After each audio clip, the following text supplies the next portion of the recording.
ನಮಸ್ಕಾರ ವೀಕ್ಷಕರೇ, ನೀವು ನೋಡ್ತಾ ಇದ್ದೀರಾ ರಾಜ್ ನ್ಯೂಸ್ ನ್ಯೂಸ್ಗೆ ಸ್ವಾಗತ. ನಾನು ನವ್ಯ ಹಾಗೂ ನನ್ನ ಜೊತೆ ಇವತ್ತು ಸಿಇಒ ಅರವಿಂದ್ ಸಾಗರ್ ಸರ್ ಇದ್ದಾರೆ. Good morning sir. Good morning.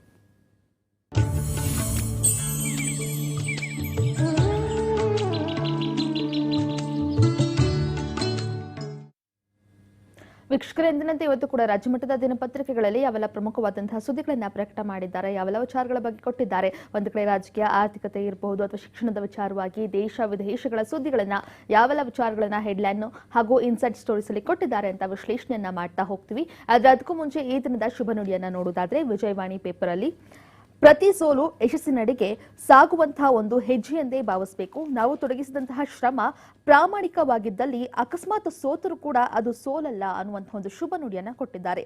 ನಾವು ಪ್ರತಿ ಸಲ ಕೂಡ ನಡಿಬೇಕಾದ್ರೆ ಯಶಸ್ಸಿನ ಒಂದು ಹೆಜ್ಜೆಯನ್ನ ಇಟ್ಕೊಂಡು ಸಾಕ್ತಾ ಇರಬೇಕು. ಇಫ್ ಇನ್ ಕೇಸ್ ನಾವು ಕೆಲವೊಂದು ವಿಚಾರಗಳಲ್ಲಿ ಸೋತರೂ ಕೂಡ ನಾವು ಮಾಡುವಂತಹ ಕೆಲಸ ಕಾರ್ಯಗಳಲ್ಲಿ ಪ್ರಾಮಾಣಿಕತೆ ಇರಬೇಕು. ಪ್ರಾಮಾಣಿಕತೆ ಇದ್ರೆ ನಿಜವಾಗ್ಲೂ ಕೂಡ ಅದು ಯಾವುದು ಕೂಡ ಸೋಲಲ್ಲ. ಯಾಕಂದ್ರೆ ಪ್ರಾಮಾಣಿಕವಾಗಿ ನಾವು ಪ್ರಯತ್ನವನ್ನ ಮಾಡಿರ್ತೀವಿ, ಅದು ಸೋಲಾದ್ರೂ ಕೂಡ ಅದು ಸೋಲ್ ಅಂತ ನಾವು ಭಾವಿಸೋದು ಬೇಕಾಗಿಲ್ಲ.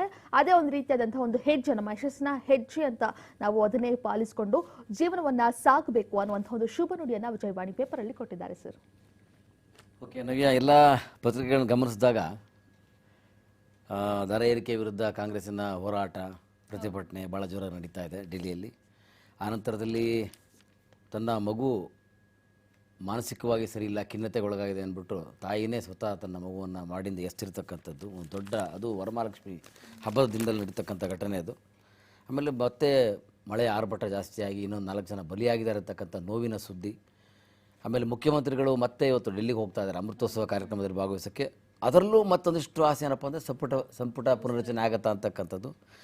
ಹೀಗೆ ಅಲ್ಲಿ ಹಲವಾರು ವಿಚಾರಗಳಿದೆ. ಮತ್ತು SI ಏನು PSI ಅಕ್ರಮ ನೇಮಕಾತಿ ಪ್ರಕರಣದಲ್ಲಿ ಮತ್ತೆ 8 ಮಂದಿ ಅರೆಸ್ಟ್ ಆಗಿದ್ದಾರೆ ಅಂತಕ್ಕಂಥ ಎಲ್ಲ ಪತ್ರಿಕೆಗಳಲ್ಲಿ ಪ್ರಕಟ ಆಗಿದೆ. ಕನ್ನಡಪ್ರಭ ನಾವು ನೋಡೋದಾದರೆ ಬೆಲೆ ಏರಿಕೆಗೆ ಕೈ ಕೆಂಡ, ಕಪ್ಪು ಪಟ್ಟಿ ಧರಿಸಿ ದೇಶಾದ್ಯಂತ ಕಾಂಗ್ರೆಸ್ ಪ್ರತಿಭಟನೆ, ರಾಷ್ಟ್ರಪತಿ ಭವನ ಪ್ರಧಾನಿ ನಿವಾಸಕ್ಕೆ ಮುತ್ತಿಗೆ ಎತ್ತ. ಅಗತ್ಯ ವಸ್ತುಗಳ ಬೆಲೆ ಏರಿಕೆ, ಹಣದುಬ್ಬರ, ನಿರುದ್ಯೋಗ ಮತ್ತು ದಿನಬಳಕೆ ವಸ್ತುಗಳ ಮೇಲೆ GST ಏರಿಕೆ ಖಂಡಿಸಿ ಕಾಂಗ್ರೆಸ್ ಶುಕ್ರವಾರ ದೇಶವ್ಯಾಪಿ ಬೀದಿಗಿಳಿದು ಹೋರಾಟ ನಡೆಸಿದೆ. ದೆಹಲಿ ಸೇರಿದಂತೆ ಹಲವು ರಾಜ್ಯಗಳಲ್ಲಿ ಭಾರೀ ಮಳೆಯನ್ನೂ ಲೆಕ್ಕಿಸದ ಕಾಂಗ್ರೆಸ್ ನಾಯಕರು ರಸ್ತೆಗಿಳಿದು ಕೇಂದ್ರ ಸರ್ಕಾರದ ನೀತಿಗಳ ವಿರುದ್ಧ ಆಕ್ರೋಶ ವ್ಯಕ್ತಪಡಿಸಿದರು ಅಂತಕ್ಕಂಥ ಒಂದು ಹೆಡ್ಲೈನ್ ತೊಗೊಂಡಿದ್ದಾರೆ. ಇನ್ನು ಭಾಳ ಇಂಪಾರ್ಟೆಂಟ್ ಏನಂದರೆ, ನವಂಬರ್ 1ನೇ ತಾರೀಕು ಪುನೀತ್ ಅವರಿಗೆ ಕರ್ನಾಟಕ ರತ್ನ ಪ್ರದಾನ ಮಾಡ್ತಾ ಇದ್ದಾರೆ.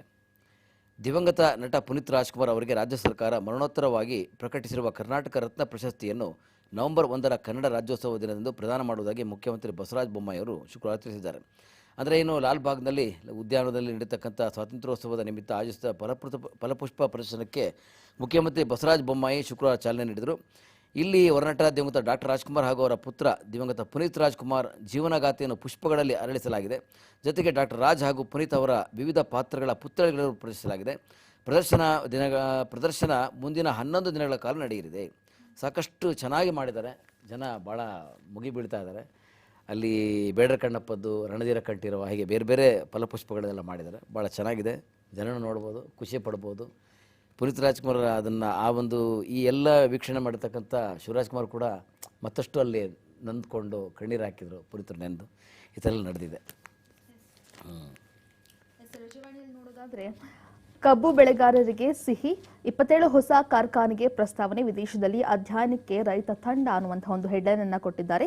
ರಾಜ್ಯದ ಕಬ್ಬು ಬೆಳೆಗಾರರಿಗೆ ಸಿಹಿ ಸುದ್ದಿಯೊಂದನ್ನ ಇದೀಗ ನೀಡಿರುವಂತದ್ದು. ಹೊಸದಾಗಿ 27 ಸಕ್ಕರೆ ಕಾರ್ಖಾನೆಗಳನ್ನ ಇದೀಗ ಸ್ಥಾಪನೆ ಮಾಡುವಂತಹ ಒಂದು ಪ್ರಸ್ತಾವನೆ ಕೂಡ ಇದೀಗ ಬಂದಿರುವಂತದ್ದು. ಸೊ ನಮ್ಮ ರಾಜ್ಯದಲ್ಲಿ ಇದೀಗ 27 ಹೊಸ ಸಕ್ಕರೆ ಕಾರ್ಖಾನೆಗಳನ್ನ ತೆಗಿಬೇಕು ಅನ್ನುವಂತಹ ಒಂದು ಪ್ರಸ್ತಾಪನೆ ಇದೀಗ ಶುರುವಾಗಿದೆ. ಆ ಒಂದು ವಿಚಾರದ ಬಗ್ಗೆ ಹೆಡ್ಲೈನ್ ಕೊಟ್ಟಿದ್ದಾರೆ. ಮತ್ತೊಂದು ಕಡೆ ಆಗಲೇ ಹೇಳಿದ ಹಾಗೆ 3 ತಿಂಗಳಲ್ಲಿ 3 ಬಾರಿ ಬಡ್ಡಿ ದರ ಹೆಚ್ಚಿಸಿದಂತಹ RBI ಸಾಲಗಾರರಿಗೆ ರೆಪೋ ಕಹಿ ಅನ್ನುವಂತ ಒಂದು ಹೆಡ್ಲೈನ್ ಅನ್ನ ಕೊಟ್ಟಿದ್ದಾರೆ ವಿಜಯವಾಣಿಯಲ್ಲಿ.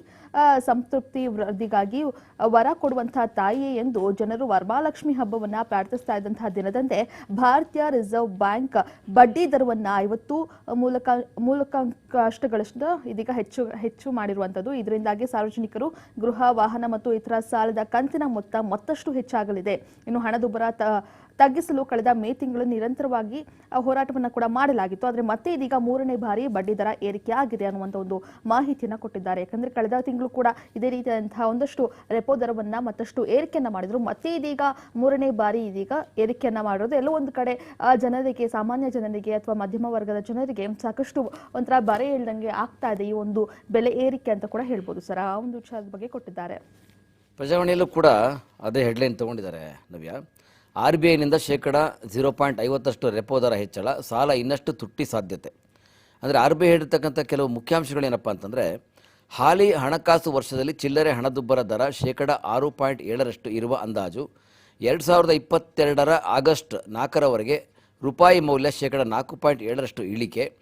ಪ್ರಸಕ್ತ ಹಣಕಾಸು ವರ್ಷಕ್ಕೆ GDP ಬೆಳವಣಿಗೆ ಅಂದಾಜು -7.2%. ಹಣಕಾಸು ವಲಯದಲ್ಲಿ ಸಾಕಷ್ಟು ಬಂಡವಾಳ ಲಭ್ಯ ಎಂದ ಗವರ್ನರ್ ದಾಸ್. ಆಯಿತಾ, ಇನ್ನು ಸೆಕೆಂಡ್ ಹೆಡ್ಲೈನು, ಬೆಲೆ ಏರಿಕೆ ಖಂಡಿಸಿ ಬೀದಿಗಿಳಿದ ಕಾಂಗ್ರೆಸ್, 65 ಸಂಸದರು 6 ಗಂಟೆ ದೆಹಲಿ ಪೊಲೀಸ್ ವಶದಲ್ಲಿ. ನವದೆಹಲಿಯ ಕಾಂಗ್ರೆಸ್ ಪ್ರಧಾನ ಕಚೇರಿ ಎದುರು ರಸ್ತೆಯಲ್ಲಿ ಕುಳಿತು ಪ್ರತಿಭಟನೆ ನಡೆಸಿದ ಪಕ್ಷದ ಪ್ರಧಾನ ಕಾರ್ಯದರ್ಶಿ ಪ್ರಿಯಾಂಕಾ ಗಾಂಧಿ ಅವರನ್ನು ಸ್ಥಳದಿಂದ ತೆರಳುವಂತೆ ಪೊಲೀಸರು ಮನವೊಲಿಸಿದರು. ಆಗ ಅವರು ಪ್ರತಿರೋಧ ತೋರಿದ ಚಿತ್ರವನ್ನು ಕಾಂಗ್ರೆಸ್ ಪಕ್ಷವು ಟ್ವೀಟ್ ಮಾಡಿದೆ. ಇದೊಂದು ಚಿತ್ರ ಕೊಟ್ಟಿದ್ದಾರೆ, ಅವರು ಪ್ರತಿರೋಧ ವ್ಯಕ್ತಪಡಿಸಿರುವಂಥ. ಆಮೇಲೆ ಇನ್ನೊಂದು ಭಾಳ ಗಮನೀಯ ಅಂಶ ಅಂತಂದರೆ, ಈ ಮಳೆಯ ಆರ್ಭಟಕ್ಕೆ ನಲುಗಿ ಹೋಗಿರ್ತಕ್ಕಂಥ ಕೆಲವು ಪ್ರದೇಶಗಳಲ್ಲಿ ಸಾವಿರಾರು ಎಕರೆ ಜಲಾವೃತ. ರಾಜ್ಯದ ಹಲವು ಜಿಲ್ಲೆಗಳಲ್ಲಿ ಗುರುವಾರ ರಾತ್ರಿ ಮತ್ತು ಶುಕ್ರವಾರ ಮಳೆ ಅಬ್ಬರಿಸಿದೆ. ಹಾಸನ ಜಿಲ್ಲೆಯಲ್ಲಿ ಮನೆ ಗೋಡೆ ಕುಸಿದು ಬಾಲಕ ಮೃತಪಟ್ಟಿದ್ದರೆ, ತುಮಕೂರು ಜಿಲ್ಲೆಯಲ್ಲಿ ಬುಧವಾರ ರಾತ್ರಿ ನೀರಿನಲ್ಲಿ ಕೊಚ್ಚಿ ಹೋದ ಇಬ್ಬರ ಶೋಧ ಕಾರ್ಯ ಮುಂದುವರೆದಿದೆ. ಸಾವಿರಾರು ಎಕರೆ ಜಮೀನು ಜಲಾವೃತಗೊಂಡಿದ್ದು ಅಪಾರ ಪ್ರಮಾಣದ ಬೆಳೆ ನಾಶವಾಗಿದೆ. ಹಲವೆಡೆ ಮನೆಗಳ ಗೋಡೆ ಕುಸಿದು ಬಿದ್ದಿದೆ. ಇದು ಪ್ರಜಾವಾಣಿ ಇರ್ತಕ್ಕಂಥ ಫ್ರಂಟ್ ಪೇಜ್ನ ಸುದ್ದಿಗಳು. ಅದೇ ವಿಚಾರವನ್ನ ಇದೀಗ ವಜ್ರವಾಣಿಯಲ್ಲೂ ಕೊಟ್ಟಿದ್ದಾರೆ. ಮಳೆಗೆ 4ರ ಬಳಿ ರಾಜ್ಯದಲ್ಲಿ ಹೆಚ್ಚಿದಂತಹ ಚಳಿ ಅನ್ನುವಂಥ ಒಂದು ಹೆಡ್ಲೈನ್ ಕೊಟ್ಟಿದ್ದಾರೆ. ಅದರ ಜೊತೆಗೆ ನವೆಂಬರ್ 1ರಂದು ಪುನೀತ್ಗೆ ಕರ್ನಾಟಕ ರತ್ನ ಪ್ರದಾನ, ಸಿಎಂ ಬೊಮ್ಮಾಯಿ ಮಾಹಿತಿ, ರಾಜ್ ಕುಟುಂಬದವರನ್ನ ಒಳಗೊಂಡು ಸಮಿತಿ ಅನ್ನುವಂಥ ಒಂದು ಮಾಹಿತಿಯನ್ನು ಕೂಡ ವಜ್ರವಾಣಿಯಲ್ಲಿ ಕೊಟ್ಟಿದ್ದಾರೆ. ಇನ್ನು ವಿಜಯ ಕರ್ನಾಟಕದಲ್ಲಿ ಹೆಡ್ಲೈನ್ ನೋಡೋದಾದ್ರೆ, ಆಗಲೇ ಹೇಳಿದ ಹಾಗೆ ಜನರ ಮೇಲೆ ಬಡ್ಡಿ ಪ್ರಹಾರ, ರೆಪೋ ದರ ಮತ್ತಷ್ಟು ಹೆಚ್ಚಳ ಅನ್ನುವಂಥ ಒಂದು ಹೆಡ್ಲೈನ್ ಅನ್ನ ವಿಜಯ ಕರ್ನಾಟಕದಲ್ಲಿ ಕೊಟ್ಟಿದ್ದಾರೆ. ಅದರ ಜೊತೆಗೆ ಇಂದು ಉಪರಾಷ್ಟ್ರಪತಿ ಚುನಾವಣೆ, ನೂತನ ಉಪರಾಷ್ಟ್ರಪತಿ ಆಯ್ಕೆಗೆ ಶನಿವಾರ ಚುನಾವಣೆ ನಡೆಯಲಿದೆ. ಸಂಜೆ ವೇಳೆಗೆ ಫಲಿತಾಂಶವೂ ಕೂಡ, ಅಂದ್ರೆ ಇವತ್ತಿನ ಸಂಜೆಯೇ ಫಲಿತಾಂಶ ಕೂಡ ಪ್ರಕಟವಾಗಲಿದೆ. ಎನ್ಡಿಎ ಅಭ್ಯರ್ಥಿಯಾಗಿ ಪಶ್ಚಿಮ ಬಂಗಾಳದ ಮಾಜಿ ರಾಜ್ಯಪಾಲ ಜಗದೀಪ್ ಧನ್ಕರ್ ಹಾಗೂ ಪ್ರತಿಪಕ್ಷಗಳ ಜಂಟಿ ಅಭ್ಯರ್ಥಿಯಾಗಿ ಕರ್ನಾಟಕದ ಮೂಲದ ಕಾಂಗ್ರೆಸ್ ನಾಯಕಿ ಮಾರ್ಗರೆಟ್ ಆಳ್ವಾ ಅವರು ಕಣದಲ್ಲಿದ್ದಾರೆ. ಸೊ ಇವರಿಬ್ಬರ ಮಧ್ಯೆ ಯಾರು ಉಪರಾಷ್ಟ್ರಪತಿ ಆಗ್ತಾರೆ ಅನ್ನೋದನ್ನ ಇವತ್ತು ಸಂಜೆ ವೇಳೆ ಗೊತ್ತಾಗುತ್ತೆ ಅಂತ ಒಂದು ಮಾಹಿತಿಯನ್ನು ಕೊಟ್ಟಿದ್ದಾರೆ. ಸಂಯುಕ್ತ ಕರ್ನಾಟಕದಲ್ಲಿ ಹೆಡ್ಲೈನ್ ಅದೇ, ಎಲ್ಲವೂ ಸಾಮಾನ್ಯ ಎಲ್ಲ ಪತ್ರಿಕೆ ಕೂಡ ಅದೇ ತೊಗೊಂಡಿದ್ದಾರೆ. ಬೆಲೆ ಏರಿಕೆ, ಇಡಿ ವಿರುದ್ಧ ಕೈ ಸಮರ. ಆಯಿತಾ, ಅಗತ್ಯ ವಸ್ತುಗಳ ಬೆಲೆ ಏರಿಕೆ, ನಿರುದ್ಯೋಗ ಖಂಡಿಸಿ ಕಾಂಗ್ರೆಸ್ ನೇತೃತ್ವದಲ್ಲಿ ಶುಕ್ರವಾರ ದೆಹಲಿ ಸೇರಿದಂತೆ ದೇಶಾದ್ಯಂತ ಕರಾಳ ದಿನ ಆಚರಿಸಲಾಯಿತು. ದೆಹಲಿಯಲ್ಲಿ ಕಪ್ಪು ಬಟ್ಟೆ ಧರಿಸಿ ಹೋರಾಟ ನಡೆಸಿದ ರಾಹುಲ್ ಗಾಂಧಿ, ಪ್ರಿಯಾಂಕಾ ಗಾಂಧಿ ಹಾಗೂ ಕಾಂಗ್ರೆಸ್ನ 60ಕ್ಕೂ ಹೆಚ್ಚು ಸಂಸದರನ್ನು ಪೊಲೀಸರು ವಶಕ್ಕೆ ಪಡೆದು 6 ತಾಸುಗಳ ನಂತರ ಬಿಡುಗಡೆ ಮಾಡಿದ್ದಾರೆ. ಕರಾಳ ಶುಕ್ರವಾರ. ಹೆಚ್ಚುತ್ತಿರುವ ಬೆಲೆ ಏರಿಕೆ, ನಿರುದ್ಯೋಗದ ವಿರುದ್ಧ ಕಾಂಗ್ರೆಸ್ ಪಕ್ಷ ದೇಶಾದ್ಯಂತ ಕರಾಳ ಶುಕ್ರವಾರ ಆಚರಿಸುವ ಮೂಲಕ ಪ್ರತಿಭಟನೆ ವ್ಯಕ್ತಪಡಿಸಿತು. ಇತ್ತ RBI ಹಣದುಬ್ಬರ ನಿಗ್ರಹದ ನೆಪದಲ್ಲಿ 3 ತಿಂಗಳಲ್ಲಿ 3ನೇ ಬಾರಿಗೆ ರೆಪೋ ದರ ಏರಿಕೆ ಮಾಡಿದೆ. ಇದರಿಂದ ಜನರಿಗೆ ಬಡ್ಡಿ ದರದ ಭಾರ ಮತ್ತಷ್ಟು ಹೆಚ್ಚಾಗಲಿದೆ. ಆಮೇಲೆ ಬಡ್ಡಿ ದರ 0.5% ಹೆಚ್ಚಿಸಿದ RBI, ಕೊರೋನಾ ಪೂರ್ವ ಸ್ಥಿತಿಗೆ ತಲುಪಿದ ರೆಪೋ ದರ. ರಿಸರ್ವ್ ಬ್ಯಾಂಕ್ ಆಫ್ ಇಂಡಿಯಾ ಶುಕ್ರವಾರ ಮತ್ತೆ ರೆಪೋ ದರದಲ್ಲಿ 0.5% ಹೆಚ್ಚಳ ಮಾಡಿದೆ. ಇದರಿಂದ ರೆಪೋ ದರ 5.4ಕ್ಕೆ ತಲುಪಿದೆ. ಈ ಹಿಂದೆ ಇಷ್ಟು ಬಡ್ಡಿ ದರ ಕೊರೋನಾ ಸಾಂಕ್ರಾಮಿಕಕ್ಕಿಂತ ಪೂರ್ವದಲ್ಲಿ ಆಗಸ್ಟ್ 2019ರಲ್ಲಿತ್ತು. RBI ಕ್ರಮ ಏನು ಎತ್ತ? 7 ತಿಂಗಳಿಂದ ಸತತವಾಗಿ ಹಣದುಬ್ಬರ ಸಹ್ಯ ಮಿತಿಗಿಂತ ಹೆಚ್ಚು. ಹಣದುಬ್ಬರ ತಗ್ಗಿಸಲು ರೆಪೋ ದರ ಹೆಚ್ಚಳ ಮಾಡಿದ RBI, ರೆಪೋ ಏರಿಕೆಯಿಂದ ಗ್ರಾಹಕರ ಕಂತುಗಳು ಆಗಲಿವೆ ಇನ್ನಷ್ಟು ಭಾರ. STF ಏರಿಕೆಯಿಂದ ಗ್ರಾಹಕರ ಠೇವಣಿ ಮೇಲಿನ ಬಡ್ಡಿಯೂ ಹೆಚ್ಚಳ. ಆಮೇಲೆ ಯಾವ ತಿಂಗಳಲ್ಲಿ ಏನು ರೆಪೋ ದರ ಏರಿಕೆ ಆಗಿದ್ದು ಅಂತ. ಮೇನಲ್ಲಿ 0.4%, ಜೂನಲ್ಲಿ 0.5%, ಆಗಸ್ಟಲ್ಲಿ 0.5%, ಒಟ್ಟು 1.4% ಇಷ್ಟಾಗಿದೆ. ಆಮೇಲೆ ಅದೇ ಆಗಲೇ ಹೇಳಿದ್ನಲ್ಲ, ಬೆಂಗಳೂರು ನಡೀತಕ್ಕಂಥ ದೊಡ್ಡ ಒಂದು ಘಟನೆ ಅದು, ಎಲ್ಲ ಪತ್ರಿಕೆಗಳಲ್ಲೂ ಬಂದಿದೆ. ಆಕೆ ದಂತ ವೈದ್ಯೆ, ಮದುವೆಯಾಗಿ 5-6 ವರ್ಷ ಆಗಿದೆ ಅಂತ, ಒಂದು ಹೆಣ್ಣು ಮಗು ಏನೋ ಜನಿಸಿತ್ತು ಅಂತ. ಅದೇನೋ ಬುದ್ಧಿಮಾಂದ್ಯ ಮಗು ಅಂತೇಳ್ಬಿಟ್ಟು ಒಂದು ಸರಿ ಅದೇನೋ ರೈಲ್ವೆ ಸ್ಟೇಷನಲ್ಲಿ ರೈಲಲ್ಲಿ ಬಿಟ್ಬಿಟ್ಟು ಬಂದಿರ್ತಾಳೆ. ಆಮೇಲೆ ಮತ್ತೆ ಹೋಗಿ ಪೊಲೀಸ್ ಸ್ಟೇಷನ್ಗೆ ಕಂಪ್ಲೇಂಟ್ ಕೊಡ್ತಾಳೆ, ಮಗು ಮಿಸ್ ಆಗಿದೆ ಅಂತ. ಪೊಲೀಸ್ನವ್ರು ಹುಡುಕೊಡ್ತಾರೆ. 2ನೇ ಬಾರಿಗೆ ಮನೇಲಿ ಅವ್ರ ತಾಯಿನೋ ಚಿಕ್ಕಮ್ಮನ ಯಾರ ಇರ್ತಾರೆ, ಅವರಿಗೆ ಒಂಚೂರು ಮಗು ಆಟ ಆಡಿಸಿ ಅಂತ ಹೋಗಿ 4ನೇ ಫ್ಲೋರಿಗೆ ಹೋಗಿ ಅಲ್ಲಿಂದ ಮಗುನ ಎಸಿತಾಳೆ. ಹಿಂಗೆ ಇಟ್ಕೊಂಡು ಎಸಿತಾಳೆ ಕಸ ಎಸ್ತಂಗೆ. ಪಾಪ 4ನೇ ಮಾಡಿಂದ ಮಗು ಏನಾಗುತ್ತೆ, ಸಣ್ಣ ಮಕ್ಕಳು ಬಿದ್ದರೆ. ಆಮೇಲೆ ಇವಳು ಏನು ಆತ್ಮಹತ್ಯೆ ಮಾಡ್ಕೊಳಕ್ಕೆ ಹೋಗೋ ರೀತಿ ಹೋಗ್ತಾಳೆ, ಅದಂತೆ ವೈದ್ಯ ಅಂತ, ಎಂಥ ವೈದ್ಯನ ಗೊತ್ತಿಲ್ಲ. ಆಮೇಲೆ ಕೂಗಾಟ, ಅಯ್ಯೋ ಮಗು ಬಿತ್ತು ಅಂತ ಕಿರ್ಚಾಟ ಡ್ರಾಮಾ ಮಾಡ್ತಾಳೆ. ಅದೇನೋ ಪುಣ್ಯಕ್ಕೆ CCTVಯಲ್ಲಿ ಸರಿಯಾಗಿರೋದ್ರಿಂದ ಇದೊಂದು ಈ ಥರ ಗೊತ್ತಾಗಿದೆ. ಅವಳು ಮಗುನೂ ಹಿಂಗಾಗಿದೆ ಅಂತ ಅವಳು ಸ್ವಲ್ಪ ಖಿನ್ನತೆ ಒಳಗಾಗಿದ್ದಾಳೆ ಅಂತಕ್ಕಂಥ ಮಾಹಿತಿ ಇದೆ. ಏನೇ ಆದರೂ ಕೂಡ ಒಂದು ಜೀವವನ್ನು ಹಿಂಗೆ ಎಸೆಯುವಂಥದ್ದು, ಅದು ಕೊಲೆ ಪ್ರಕರಣ ದಾಖಲಿಸ್ಕೊಂಡಿದ್ದಾರೆ ಸಂಪಂಗಿ ರಾಮನಗರ ಪೊಲೀಸರು, ತನಿಖೆ ಮಾಡ್ತಾರೆ. ಇದ್ರ ಸಂಬಂಧಪಟ್ಟಾಗೆ ಮನೋವೈದ್ಯರು ಏನು ಹೇಳ್ತಾರೆ ಅಂದರೆ, ಮಾನಸಿಕ ಸ್ಥಿತಿ ಆಕೆಯನ್ನು ಈ ಮಟ್ಟಕ್ಕೆ ದೂಡಿದೆ. ಇಂಥ ಸಂದರ್ಭದಲ್ಲಿ ಮನಸ್ಸು ಸಂಘರ್ಷಕ್ಕೆ ಬೀಳುತ್ತದೆ.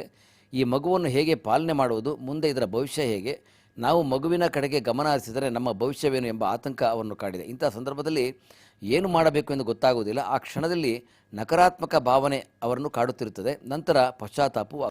ವೀಕ್ಷಕರೇ, ಮತ್ತಷ್ಟು ಸುದ್ದಿಗಳನ್ನ ನೋಡ್ತಾ ಹೋಗ್ತೀವಿ, ಆದರೆ ಅದಕ್ಕೂ ಮುಂಚೆ ಒಂದು ಸ್ಮಾಲ್ ಬ್ರೇಕ್.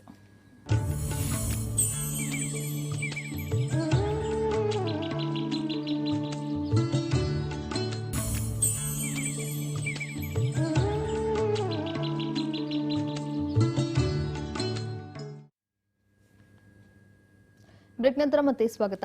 ನಾವು ಉದಯವಾಣಿಯಲ್ಲಿ ಏನು ಹೆಡ್ಲೈನ್ ಕೊಟ್ಟಿದ್ದಾರೆ ಅಂತ ನೋಡೋದಾದ್ರೆ, 254 ಕೋಟಿ ಕನ್ನ 3.5 ವರ್ಷದಲ್ಲಿ ರಾಜ್ಯದಲ್ಲಿ ಹೆಚ್ಚಾಗ್ತಾ ಇದೆ ಸೈಬರ್ ವಂಚನೆ. OTP, ಸಾಮಾಜಿಕ ಜಾಲತಾಣ, ಆನ್ಲೈನ್ ಫಿಶಿಂಗ್ ಭಾರಿ ಹೆಚ್ಚಳ ಅನ್ನುವಂಥ ಒಂದು ಹೆಡ್ಲೈನ್ ಅನ್ನ ಕೊಟ್ಟಿದ್ದಾರೆ. ಯಾಕಂದ್ರೆ ಟೆಕ್ನಾಲಜಿ ಎಲ್ಲೋ ಒಂದು ಕಡೆ ಮುಂದುವರಿತಾ ಇದ್ದಂತೆ ಹಂಗೆ ಇದೀಗ ಸಾಕಷ್ಟು ಒಂದಷ್ಟು ಅಕ್ರಮ ಇರ್ಬೋದು ಅಥವಾ ನಕಲಿ ಇರ್ಬೋದು, ಎಲ್ಲವೂ ಕೂಡ ಹೆಚ್ಚಾಗ್ತಾ ಇದೆ. ಎಲ್ಲೋ ಒಂದು ಕಡೆ ಟೆಕ್ನಾಲಜಿ ಮುಂದೆ ಹೋಗ್ತಾ ಇದೆ ಅಂತ ಖುಷಿ ಪಡೋದ್ರಿಂದ, ಮತ್ತೊಂದು ಕಡೆ ಎಲ್ಲೋ ಒಂದು ಕಡೆ ನಾವು ಮೋಸ ಹೋಗೋದು ಕೂಡ ಹೆಚ್ಚಾಗ್ತಾ ಇದೆ ಅಂತ ಬೇಸರಗೊಳ್ಳೋದು ಕೂಡ ಸಮಾನವಾಗ್ತಾ ಇದೆ. ಆ ಒಂದು ವಿಚಾರದ ಬಗ್ಗೆ ಕೊಟ್ಟಿದ್ದಾರೆ. ಯಾಕಂದ್ರೆ ಕಳೆದ 3.5 ವರ್ಷದಲ್ಲಿ ಭಾರಿ ಸೈಬರ್ ಕ್ರೈಮ್ ಹೆಚ್ಚಾಗ್ತಾ ಇದೆ. ಒಂದು ಕಡೆ ಇರ್ಬೋದು ಲೈಕ್ OTP ಇಂದ ಇರ್ಬೋದು, ಅಥವಾ ಸಾಮಾಜಿಕ ಜಾಲತಾಣದಲ್ಲಿ ಫೇಕ್ ಅಕೌಂಟ್ಸ್ ಕ್ರಿಯೇಟ್ ಮಾಡಿರ್ಬೋದು, ಅಥವಾ ಆನ್ಲೈನ್ ಇಂದ ನಾವು ಯಾವ ರೀತಿ ಇದಂತಹ ಶಾಪಿಂಗ್ ಇರ್ಬೋದು, ಎಲ್ಲ ಒಂದರಲ್ಲಿ ಕೂಡ ಇದೀಗ ಸಾಕಷ್ಟು ನಕಲಿ ಹೆಚ್ಚಾಗ್ತಾ ಇದೆ ಅನ್ನುವಂಥ ಒಂದು ಹೆಡ್ಲೈನ್ ಅನ್ನ ಕೊಟ್ಟಿದ್ದಾರೆ. ಅದರ ಜೊತೆಗೆ ಸ್ವತಂತ್ರ ಯೋಧರಿಗೆ ಮನೆಯಲ್ಲಿಯೇ ಗೌರವ ಅನ್ನುವಂಥ ಒಂದು ಹೆಡ್ಲೈನ್ ಕೊಟ್ಟಿದ್ದಾರೆ. ದೇಶಕ್ಕೆ ಸ್ವಾತಂತ್ರ್ಯ ಲಭಿಸಿ 75 ವರ್ಷ ಲಭಿಸಿರುವಂತಹ ಹಿನ್ನೆಲೆ ಸ್ವಾತಂತ್ರ್ಯ ಯೋಧರ ಮನೆಗಳಿಗೆ ತೆರಳಿ ಅವರನ್ನ ಸನ್ಮಾನಿಸಲು ರಾಜ್ಯ ಸರ್ಕಾರ ಮುಂದಾಗಿದೆ. ಸ್ವತಃ ಅವರ ಮನೆಗೆ ತೆರಳಿ ಅವರಿಗೆ ಒಂದು ಸನ್ಮಾನವನ್ನ ಮಾಡುವಂತಹ ನಿಟ್ಟಿನಲ್ಲಿ ಇದೀಗ ಸರ್ಕಾರ ಒಂದು ಯೋಜನೆಯನ್ನ ಕೂಡ ಮಾಡಿರುವಂತಹ ವಿಚಾರದ ಬಗ್ಗೆ ಇದೀಗ ಮಾಹಿತಿಯನ್ನ ಕೂಡ ಕೊಟ್ಟಿದ್ದಾರೆ. ಸರ್, ಓಕೆ, ಕನ್ನಡ ಪ್ರಭದಲ್ಲಿ ಇನ್ಸೈಡ್ ಸ್ಟೋರಿ ಏನಂದರೆ, ಇರೋದಲ್ಲೂ ಎಲ್ಲ ಪತ್ರಿಕೆಗಳು ಬಂದಿದೆ. ಬೆಂಗಳೂರು ನಗರ CCB ಪೊಲೀಸರು ಈ ನಕಲಿ ಛಾಪಾ ಕಾಗದವನ್ನು ಪ್ರಿಂಟ್ ಮಾಡ್ತಕ್ಕಂಥವನ್ನು ಅರೆಸ್ಟ್ ಮಾಡಿದ್ದಾರೆ. ಒಂದು 5-6 ಜನ ಅರೆಸ್ಟ್ ಮಾಡಿದ್ದಾರೆ. ನಕಲಿ ಛಾಪಾ ಕಾಗದ ಅಂದ್ಕೂಡಲೇ ಕರೀಂಲಾಲ ತೆಲಗಿ ನೆನಪಿಗೆ ಬರ್ತಾರೆ. ಕೋಟ್ಯಾಂತರ ರೂಪಾಯಿಯಷ್ಟು ಛಾಪಾ ಕಾಗದ ಪ್ರಿಂಟ್ ಮಾಡಿ ಜೈಲುವಾಸ ಇದ್ದು ಆಯಿತಾ. ಈಗ ಆ ಒಂದು ಮರಿ ಕರೀಂಲಾಲ ತೆಲಗಿಗಳು ಹುಟ್ಕೊಂಡ್ಬಿಟ್ಟಿದ್ದಾರೆ ಅಂತಕ್ಕಂಥ ಅನುಮಾನಗಳು ಬರ್ತಾಯಿದೆ. ಅನುಮಾನ ಅಲ್ಲ, ಫ್ಯಾಕ್ಟ್. ಹುಡುಕಿದ್ದಾರೆ, ಸಿಕ್ಕಿದ್ದಾರೆ. ಕಂದಾಯ ಭವನದ ಆವರಣದ ಟೈಪಿಂಗ್ ಅಂಗಡಿಗಳಲ್ಲಿ ನಿಷೇಧಿತ ಛಾಪಾ ಕಾಗದ ಮತ್ತು ನಕಲಿ ಕಂದಾಯ ದಾಖಲೆಗಳ ಮಾರಾಟದ ದಂಧೆ ಬಗ್ಗೆ ಖಚಿತ ಮಾಹಿತಿ ಮೇರೆಗೆ ಡಾಕ್ಟರ್ DCP SD ಶರಣಪ್ಪ ನೇತೃತ್ವದ ವಿಶೇಷ ತಂಡ ಕಾರ್ಯಾಚರಣೆ ನಡೆಸಿತು. ಆಗ ಗ್ರಾಹಕರ ಸೋಗಿನಲ್ಲಿ ಲಕ್ಷ್ಮೀ ಬಾಲಾಜಿ ಎಂಟರ್ಪ್ರೈಸಸ್ ಅಂಗಡಿಗೆ ಹೋಗಿ 50 ಮುಖ ಬೆಲೆಯ ನಕಲಿ ಛಾಪಾ ಕಾಗದ ನೀಡುವಂತೆ ಕೇಳಲಾಯಿತು. ಆದರೆ 50 ಮೌಲ್ಯದ ಕಾಗದ ಇಲ್ಲವೆಂದು ಹೇಳಿದ ಆರೋಪಿ ಕೊನೆಗೆ 10 ಮುಖ ಬೆಲೆಯ ಕಾಗದ ಕೊಡುವುದಾಗಿ ಹೇಳಿದ. ಕೊನೆಗೆ 10ಕ್ಕೆ 10,000 ಮುಂಗಡ ಹಣ ಪಾವತಿಸಿ ಮರುದಿನ ಬರುವುದಾಗಿ ಪೊಲೀಸರು ತಿಳಿಸಿದರು. ಪೂರ್ವ ನಿಗದಿತ ಸಮಯಕ್ಕೆ ಮರುದಿನ ಛಾಪಾ ಕಾಗದ ತಂದಾಗ ಆರೋಪಿ ವೆಂಕಟೇಶ್ನನ್ನು ವಶಕ್ಕೆ ಪಡೆದು ಪ್ರಶ್ನಿಸಿದಾಗ ಈ ದಂಧೆ ಬಯಲಾಗಿದೆ ಅಂತ ಜಂಟಿ ಪೊಲೀಸ್ ಆಯುಕ್ತ ರಮಣ್ ಗುಪ್ತಾ ತಿಳಿಸಿದ್ದಾರೆ. ಎಲ್ಲಿ ನಡೀತಾ ಇತ್ತು ಅಂತಂದರೆ, ಸಂಜಯ್ ನಗರದ ಟೀಚರ್ ಕಾಲೋನಿಯ ವೆಂಕಟೇಶ್ ಕಿಂಗ್ ಪಿನ್ ಆಗಿದ್ದು 2 ವರ್ಷಗಳಿಂದ ನಕಲಿ ಛಾಪಾ ಕಾಗದ ದಂಧೆ ನಡೆದಿದೆ ಎಂದು ತನಿಖೆಯಲ್ಲಿ ಗೊತ್ತಾಗಿದೆ. ಕಂಪ್ಯೂಟರ್ನಲ್ಲಿ 2003ರ ನಿಷೇಧಿತವಾದ ಛಾಪಾ ಕಾಗದವನ್ನು ಆರೋಪಿಗಳು ಪ್ರಿಂಟ್ ಹಾಕಿ ಮಾರಾಟ ಮಾಡುತ್ತಿದ್ದರು ಅಂತ ಅಧಿಕಾರಿಗಳು ತಿಳಿಸಿದ್ದಾರೆ. ಇದರಲ್ಲಿ ಬಂಧಿತರು ಯಾರಪ್ಪ ಅಂತಂದರೆ, ರವಿಶಂಕರು, ಶಿವಶಂಕರಪ್ಪ, ಗುಣಶೇಖರ, ರಾಘವ್, ಕಿಶೋರ್ ಬಂಧಿತರಾಗಿದ್ದಾರೆ. ಇವರು ಇತ್ತೀಚೆಗೆ ಕಂದಾಯ ಭವನದ ಬಳಿ ಶ್ರೀನಗರದ SBM ಕಾಲೋನಿಯ ವಿಶ್ವನಾಥ್, ಕಾರ್ತಿಕ್, ಸಂಜಯನಗರದ ಟೀಚರ್ ಕಾಲೋನಿ ವೆಂಕಟೇಶ್ ಹಾಗೂ ನಾಗಶೆಟ್ಟಿಹಳ್ಳಿಯ ಶಾಮರಾಜ್ ಸೇರಿ 6 ಮಂದಿ CCBಗೆ ಬಲಿಯಿದ್ದರು. ಇದು 2 ವರ್ಷದಿಂದ ಮಾಡ್ತಾಯಿದ್ರು ಅಂತಂದರೆ ಎಷ್ಟು ಯಾವ ರೀತಿಯಲ್ಲಿ ಜನ ಮೋಸ ಆಗಿರೋದು. ಈ ಛಾಪಾ ಕಾಗದ ಎಲ್ಲಿ ಪ್ರೊಡ್ಯೂಸ್ ಮಾಡಿದ್ದಾರೆ, ಬ್ಯಾಂಕಿಗೆ ಕೊಟ್ಟಿದ್ದಾರೆ, ಸಬ್ ರಿಜಿಸ್ಟ್ರಿ ಆಫೀಸಿಗೆ ಕೊಟ್ಟಿದ್ದಾರೆ, ಎಲ್ಲೆಲ್ಲಿ ಕೊಟ್ಟಿದ್ದಾರೆ, ಏನು ಕಥೆಗಳನ್ನು ಗೊತ್ತಿಲ್ಲ. ಈಗ ಇದ್ರ ಬಗ್ಗೆ ಸಮಗ್ರವಾದ ತನಿಖೆ ಮಾಡಬೇಕು. ಬರೀ ಇದೊಂದೇ ತಂಡ ಮಾಡ್ತಿದೆಯಾ, ಇನ್ನೂ ಎಲ್ಲ ಹುಟ್ಕೊಂಡಿದೆಯೋ ಅಂತ. ಇದು ಗೊತ್ತಾದಾಗ ಮಾಡ್ತಾರೆ, ಮುಗೀತು ಅಂತ ಅನ್ಕೊಬಾರ್ದದು. ಇದಕ್ಕೆ ಎಂಡ್ ಇದೆಯೋ ಇಲ್ಲೋ ಅಂತ ನೋಡ್ಬೇಕಷ್ಟೆ. ಓಕೆ, ಇನ್ನೊಂದೇನಪ್ಪ ಅಂದರೆ, ನ್ಯೂನತೆ ಇರುವ ತಿರಂಗ ನಮಗೆ ಹಿಂದಿರುಗಿಸಿ BBMP ಮನವಿ ಮಾಡ್ಕೊಂಡಿದೆ. ಪಾಲಿಕೆಯಿಂದ ವಿತರಿಸಿದ ಕೆಲವು ಧ್ವಜಗಳಲ್ಲಿ ನ್ಯೂನತೆ ಪತ್ತೆ. ಸ್ವಾತಂತ್ರ್ಯ ಅಮೃತ ಮಹೋತ್ಸವದ ಅಂಗವಾಗಿ ಆಗಸ್ಟ್ 13ರಿಂದ 15ರವರೆಗೆ ನಡೆಯಲಿರುವ ಪ್ರತಿ ಮನೆಯಲ್ಲಿ ತ್ರಿವರ್ಣ ಹರ್ ಘರ್ ತಿರಂಗ ಅಭಿಯಾನಕ್ಕಾಗಿ ಬಿಬಿಎಂಪಿಯಿಂದ ಪಡೆದಿರುವ ಬಾವುಟಗಳಲ್ಲಿ ನ್ಯೂನತೆಗಳಿದ್ದರೆ ಹಿಂದಿರುಗಿಸುವಂತೆ ಬಿಬಿಎಂಪಿ ವಿಶೇಷ ಆಯುಕ್ತ ರಂಗಪ್ಪ ಅವರು ತಿಳಿಸಿದ್ದಾರೆ. ಭಾರತದ ಧ್ವಜ ಸಂಹಿತೆಯ ಪ್ರಕಾರ ಧ್ವಜದ ಆಕಾರ, ಧ್ವಜದಲ್ಲಿರುವ ಕೇಸರಿ, ಬಿಳಿ ಮತ್ತು ಹಸಿರು ಬಣ್ಣವು ಸಮಾನ ಗಾತ್ರ ಹಾಗೂ ಅಶೋಕ ಚಕ್ರವು ಮಧ್ಯಭಾಗದಲ್ಲಿರಬೇಕು. ಆದರೆ ಅಳತೆ ವ್ಯತ್ಯಾಸಗಳು ಅಶೋಕ ಚಕ್ರ ಮಧ್ಯಭಾಗದಲ್ಲಿ ಇಲ್ಲದಿರುವುದು, ಹೊಲಿಗೆ ಸರಿಯಾಗಿ ಇಲ್ಲದಿದ್ದರೆ ಅಥವಾ ಅಶೋಕ ಚಕ್ರ ವೃತ್ತಾಕಾರವಾಗಿ ಇಲ್ಲದೆ ಮೊಟ್ಟೆಯಾಕಾರದಲ್ಲಿ ಇದ್ದರೆ ಅಂತಹ ರಾಷ್ಟ್ರಧ್ವಜಗಳನ್ನು ಸಾರ್ವಜನಿಕರಿಗೆ ವಿತರಿಸದಂತೆ ಸ್ಪಷ್ಟ ಆದೇಶ ನೀಡಲಾಗಿದೆ. ಆದರೂ ಕೆಲವು ಕಡೆಗಳಲ್ಲಿ ಅಸ್ಪಷ್ಟವಾದ ಧ್ವಜನೀತಿಯಂತೆ ಇಲ್ಲದ ರಾಷ್ಟ್ರಧ್ವಜಗಳನ್ನು ನೀಡಿರುವುದು ಕಂಡುಬಂದಿದೆ. ಅದನ್ನು ಪರಿಶೀಲಿಸಿ ಸಂಬಂಧಪಟ್ಟವರ ಮೇಲೆ ಸೂಕ್ತ ಕ್ರಮ ವಹಿಸಲಾಗುವುದು ಎಚ್ಚರಿಸಿದ್ದಾರೆ. ಮಾಡಿರೋದು ಯಾರು? ಮಾಡಬೇಕಾದ್ರೆ ಯಾರು ನೋಡಬೇಕಾಗಿತ್ತು? ಮಾಡಾದ್ಮೇಲೆ ಕೊಟ್ಟಾದ್ಮೇಲೆ ಈ ಥರ ಪ್ರಶ್ನೆ ಬರ್ತಾ ಇದೆಯಲ್ಲ, ಇದೆಲ್ಲ ಎಲ್ಲೋ ಒಂದು ರೀತಿಯಲ್ಲಿ ನಾವು ಒಂಥರ ನಮ್ಮ ರಾಷ್ಟ್ರಧ್ವಜವನ್ನು ಗೌರವಿಸಬೇಕು, ಪ್ರೀತಿಸಬೇಕು, ಆಧರಿಸಬೇಕು, ಹಿಡ್ಕೊಂಡು ಮೆರಿಬೇಕು, ಭಾಳ ಇದೆ. ಈ ರೀತಿ ಮಾಡೋದಿದೆಯಲ್ಲ, ಹಿಂಗೆ ಆಗ್ಬಿಟ್ಟಿದೆ, ಸರಿ ಮಾಡ್ಕೊಳ್ಳಿ, ವಾಪಸ್ ತಂದುಕೊಡಿ. ಎಷ್ಟು ಮಟ್ಟಿಗೆ ಸರಿ ಇದು? ಇದೆಲ್ಲ ಒಂದು ಭಾಳ ಇದು ನಿರ್ಲಕ್ಷ್ಯ ಅಂತ ಹೇಳ್ಬೇಕಾಗುತ್ತೆ, ಬೇಜವಾಬ್ದಾರಿತನ ಅಂತ ಹೇಳ್ಬೇಕಾಗುತ್ತೆ. ರಾಷ್ಟ್ರಧ್ವಜ ಹಿಂಗಿರಬೇಕು ಅಂತ ಹೇಳ್ಕೊಂಡು ಹಿಂಗಾಗಿದೆ ವಾಪಸ್ ತಂದುಕೊಡಿ ಅಂದರೆ ಏನು ಅಂಗಡಿ ಹೋಗಿ ಮಿಠಾಯಿ ತೊಗೊಂಬಂದು ಯಾರು? ಏನಪ್ಪ ಅದು? ಏನೋ 10 ಲಕ್ಷ ರಾಷ್ಟ್ರಧ್ವಜ 75ನೇ ಸ್ವಾತಂತ್ರ್ಯ ಅಮೃತೋತ್ಸವದ ಅಂಗವಾಗಿ ಆಗಸ್ಟ್ 13-15ರವರೆಗೆ ನಡೆಯಲಿರುವ ಪ್ರತಿ ಮನೆಯಲ್ಲಿ ಅಭಿಯಾನಕ್ಕಾಗಿ ಕೇಂದ್ರ ಸರ್ಕಾರದಿಂದ ಬಿಬಿಎಂಪಿ 10 ಲಕ್ಷ ರಾಷ್ಟ್ರಧ್ವಜವನ್ನು ಪಡೆದಿದ್ದು ನಾಗರಿಕರಿಗೆ ವಿತರಿಸಲಿದೆ. ಬಿಬಿಎಂಪಿಯು ನಗರದಲ್ಲಿ ಈಗಾಗಲೇ ರಾಷ್ಟ್ರಧ್ವಜ ಹಂಚಿಕೆಯನ್ನು ಬಿಬಿಎಂಪಿ ಎಲ್ಲ ವಲಯದ ಜಂಟಿ ಆಯುಕ್ತರ ಕಚೇರಿಗಳು, ಬಿಬಿಎಂಪಿಯ ವಾರ್ಡ್ ಕಚೇರಿ, ಪ್ರಮುಖ ಜನಪ್ರತಿನಿಧಿಗಳಂತೆ ವಿತರಿಸಿದೆ. ಈ ಅರ್ಜೆಂಟಿಗೆ ಮಾಡಿ ಕೊಡ್ತಾರಲ್ಲ, ಯಾರೂ ಕೇಳಲ್ಲ ಮಾಡಲ್ಲ ಅಂತ ಪುಣ್ಯಕ್ಕೆ ಗಮನಿಸಿದಾರಲ್ಲ. ಪುಣ್ಯಕ್ಕೆ ಈ ಆಗಸ್ಟ್ 15 ಆಗೋದ್ರೊಳಗಡೆ ಇದೊಂದು ಅಂತೂ ಆಯ್ತಪ್ಪ, ಸಮಾಧಾನ ಸರಿ ಮಾಡಿರಪ್ಪ ಅಂತ ಹಂಗಾರೆ ಸಮಾಧಾನ ಮಾಡ್ಕೋಬೇಕಾಗಿದೆ ಈಗ. ಓಕೆ ಎಸ್ ವೀಕ್ಷಕರೇ, ಮತ್ತಷ್ಟು ಸುದ್ದಿಗಳನ್ನ ನೋಡ್ತಾ ಹೋಗ್ತೀವಿ, ಆದರೆ ಅದಕ್ಕೂ ಮುಂಚೆ ಒಂದು ಬ್ರೇಕ್.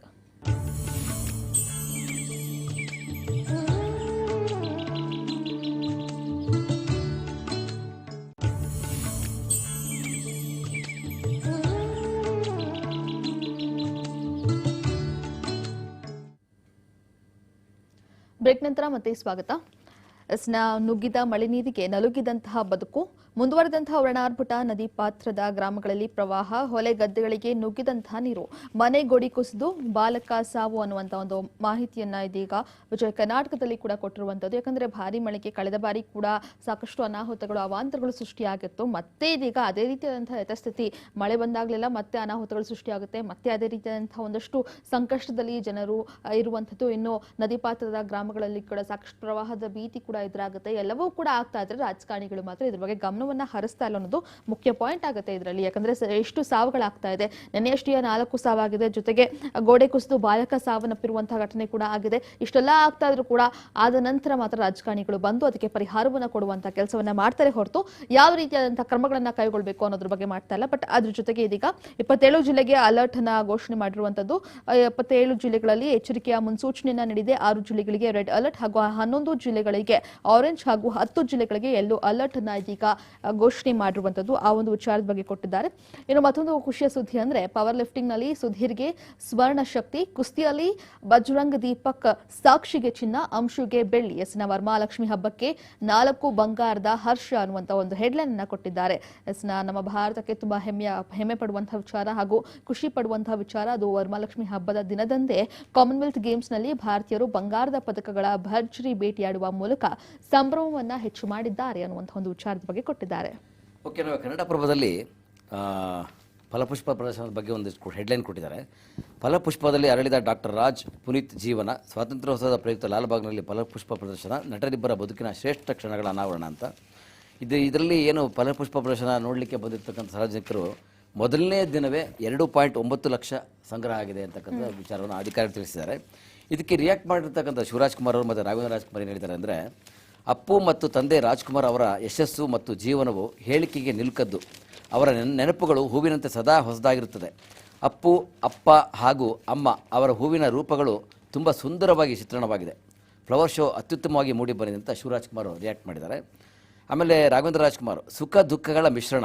ಈ ಫಲಪುಷ್ಪ ಪ್ರದರ್ಶನವು ಸುಖ ದುಃಖ ಮಿಶ್ರಿತವಾಗಿದೆ. ಅಪ್ಪು ಅಪ್ಪನ ಜೀವನದೊಳಗೆ ಹೋಗಿ ಬಂದಂತೆ ಭಾಸವಾಗುತ್ತದೆ. ಅದ್ಭುತವಾಗಿ ಫಲಪುಷ್ಪ ಪ್ರದರ್ಶನವನ್ನು ಅತ್ಯಂತ ಪ್ರೀತಿಯಿಂದ ಮಾಡಿದ್ದಾರೆ ರಾಘವೇಂದ್ರ ರಾಜ್ಕುಮಾರ್ ಹೇಳಿರ್ತಕ್ಕಂಥದ್ದು.